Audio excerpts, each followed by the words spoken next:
This is the British War Cemetery in Valkenswaard. The cemetery lies in pinewood and contains over 220 graves. Valkenswaard was the first village to be liberated on the main line of the British advance in Holland in September 1944.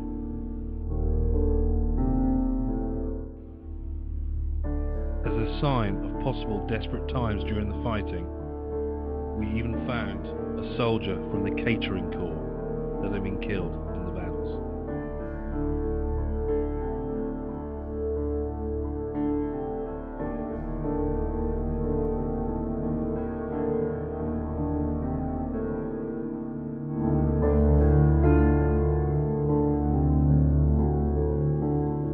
This folder contained a visitor book and a list of the names of soldiers that were buried here, along with their regiment and rank.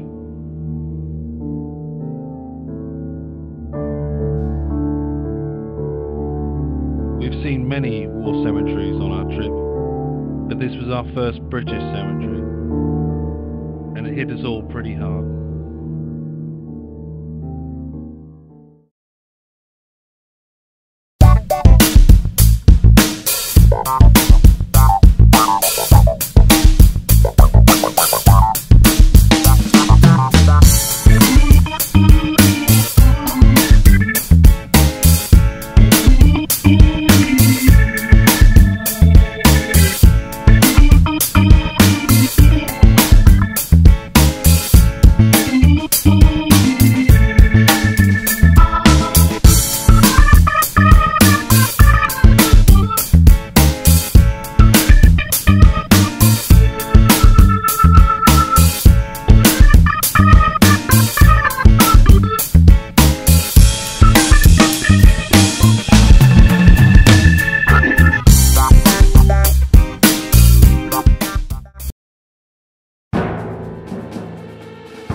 This is a monument in memory of the liberation of Eindhoven by the American 101st Airborne Division. The US 101st Airborne Division, or the Screaming Eagles, dropped north of the canal around Son, intending to capture the bridge and then drive south into the major city of Eindhoven. However, the bridge had been blown by the Germans, and it was not until the 18th of September, the day after the drop, that they were able to enter Eindhoven, where they were joined by the tanks of the Irish Guards of General Brian Horrocks' 30 Corps.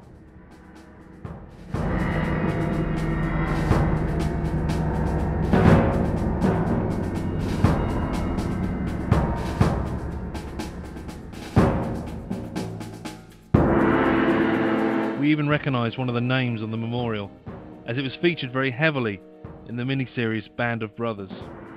It was time to leave and head to our third objective, Grave Bridge.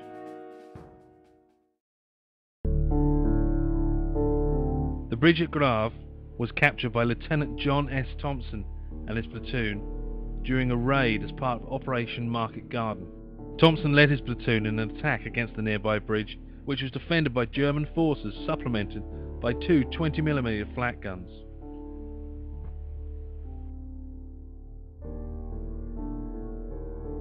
Having no prior official name, the bridge was renamed in 2004 to the John S. Thompson Bridge in honour of Thompson's platoon's capture.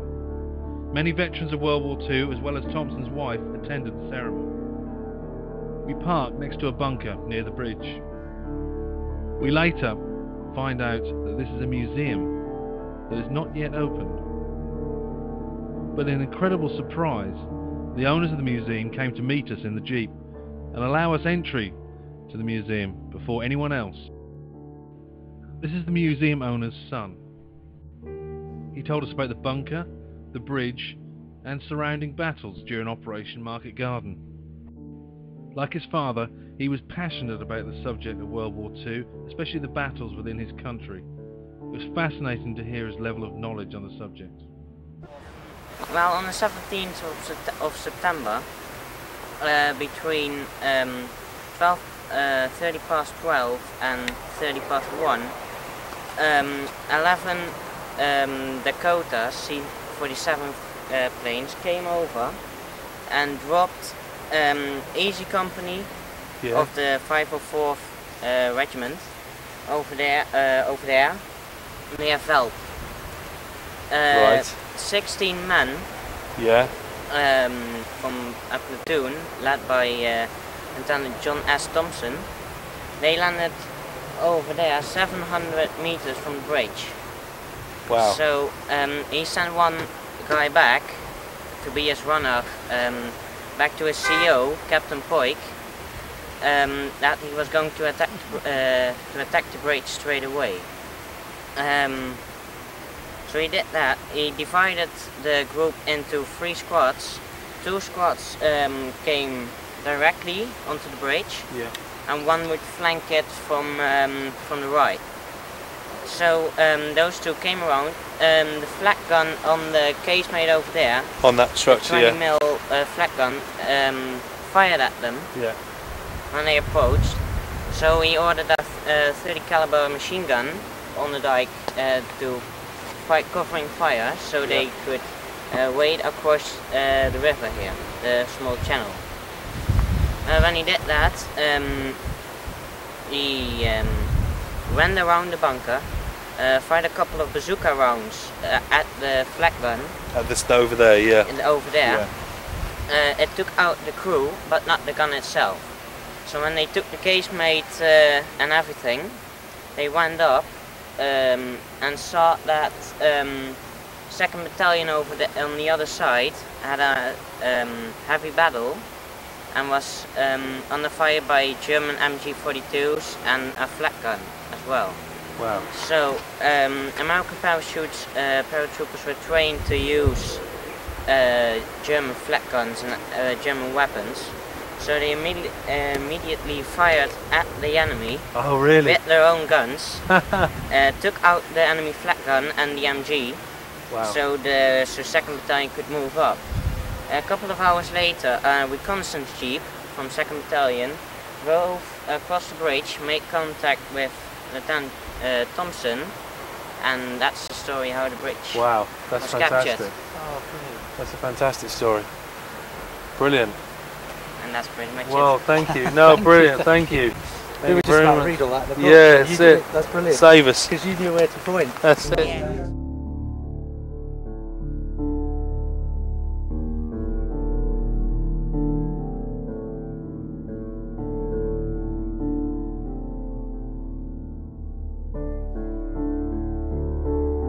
We headed into the bunker.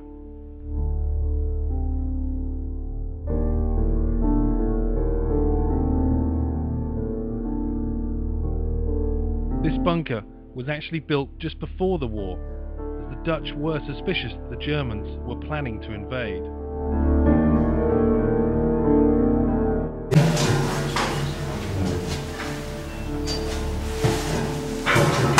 Oh, it's gorgeous. Pretty good down here, Sim. Coming down. Coming down.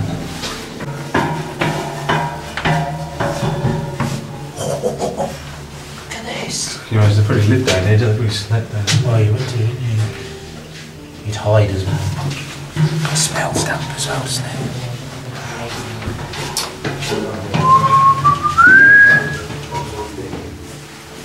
Oh, Jesus.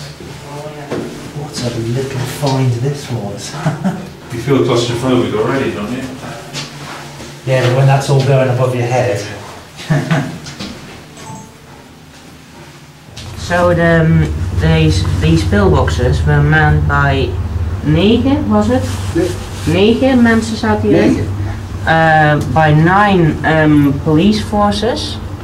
5 for the gun, to man the gun, and 4 to man the machine gun. Yeah. Wat is er nog meer, Tom? Ik weet ook niet precies wat ik moet vertellen. Those police just blow up the bridge in 1940. Oh. It does. Yeah. So when the Germans stood on the other side of the river, the Dutch blew up the bridge to prevent the Germans from crossing the river. So it was sprung by the Dutch. Many think it's sprung by the Germans, but it wasn't. And then the German anti-tank guns fired at this casemate. You could see at the front. Yeah. It's pretty banged up. Yeah. And they had the wrong ammunition. And they had anti-tank ammunition instead of high explosive. So it didn't do much damage at all. Lots more. Wow. Wow, yeah. Can you just imagine that? There are people there in here. Can you see the bridge from them? Of course, you could shove through in there on the old bridge, mate. Oh yeah. The layout of the casemates. This one was designed to hit anything on the other side of the river.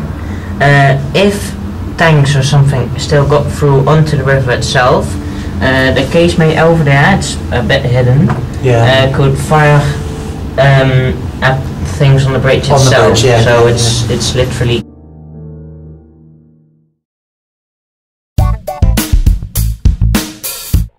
We leave John Thompson Bridge and head for our campsite in Arnhem.